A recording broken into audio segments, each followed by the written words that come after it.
Hey everybody, coming at you.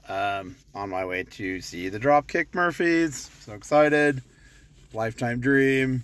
They're here in town.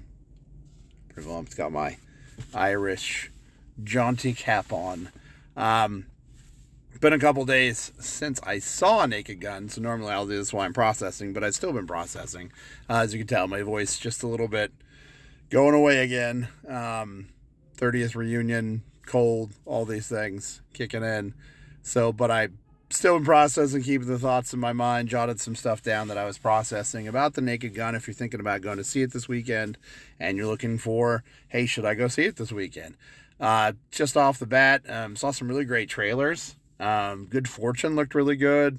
I'm definitely going to go see The Roses. I'm a big fan of the War of the Roses from um, the Michael Douglas, Kathleen Turner days, Romancing the Stone, all that stuff when they would partner up together, Jewel of Denial, with the War of the Roses.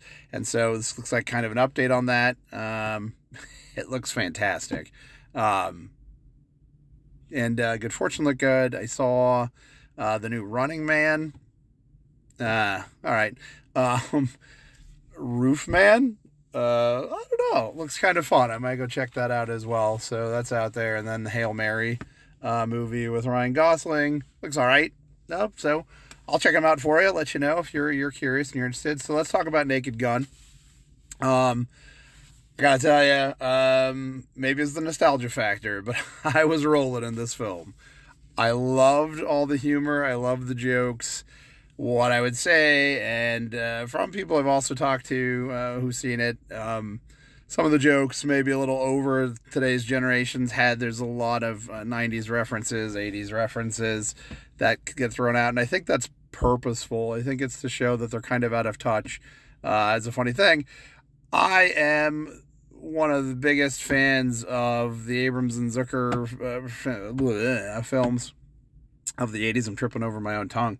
Airplane, Top Secret, Hot Shots, Kentucky Fried Movie, on and on and on and on of these great films, obviously Naked Gun and so forth too.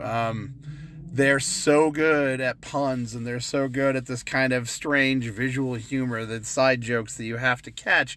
And I would say keep your eyes darting around the screen for those, right? Because that's always the kind of thing they did where they'd slip stuff in. Like you think about Airplane and you think about the best parts of Airplane are all these visual gags running in the background, when they're driving in the car and they're talking and they're hitting people on the screen.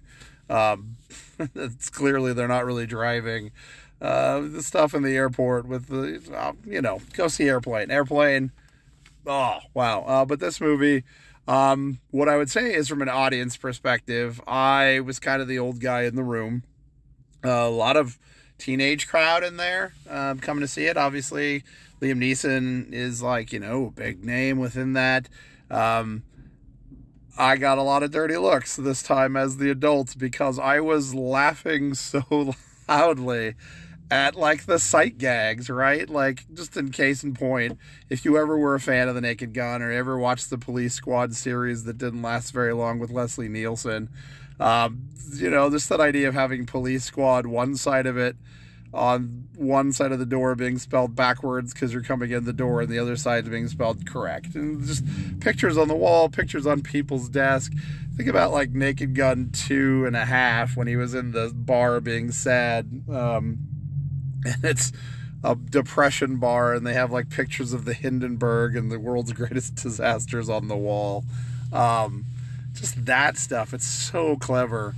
But I don't know that everybody got it. I don't know that, and maybe I'm wrong, this generation has that kind of catch. I'm often watching my own kids listening to movies rather than watching them sometimes where they'll be listening and be on their phones. And so if you're doing that, you're definitely missing the sight gags, and that's what they're doing. So I'm not necessarily sure that, I may be wrong. Again, this generation is trained to observe or focus on all the screen rather than just what's happening, or 8-second attention spans people say and whatnot. It's not a knock, it's just a different type of programming of the brain, whereas we were accustomed to that because we had that was our distraction.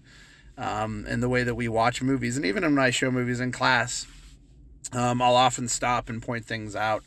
We'll talk about it because I don't know that they catch all the subtleties. And so if you're into sight gags, just kind of, classic caper comedy, this is a great film. Liam Neeson does such a fantastic job, and a reminder of Liam Neeson's early days of film. If you've ever seen kind of the forgotten film High Spirits, where he was a ghost of an ancient castle lord who murdered his wife, Daryl Hannah. It's got Steve Guttenberg, it's got Beverly Angelo, it's got Peter O'Toole. Check out High Spirits and see what you think. It's one of my highly recommended films.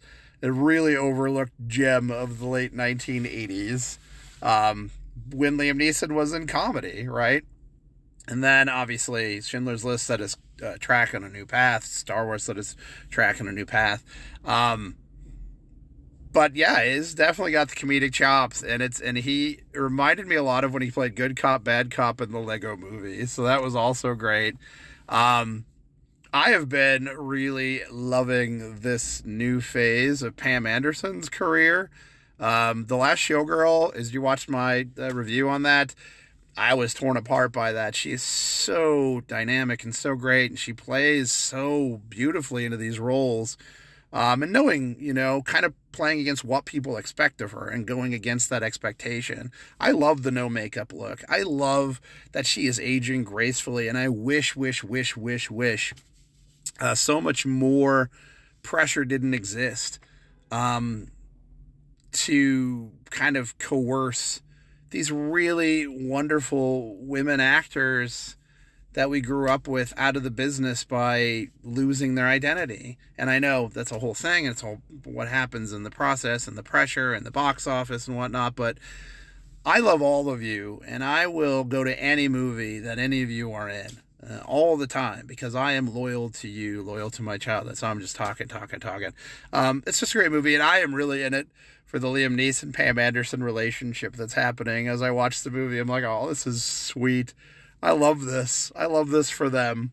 It reminded me a lot of Liam Neeson kind of going against type of his character in Love Actually when he was looking for Claudia Schiffer. So go see it, laugh, have a good time. Bring your friends, laugh about it. Just kind of lose yourself in the comedy that can be written today. And watch the sight gags because there are so many of them and they come so fast.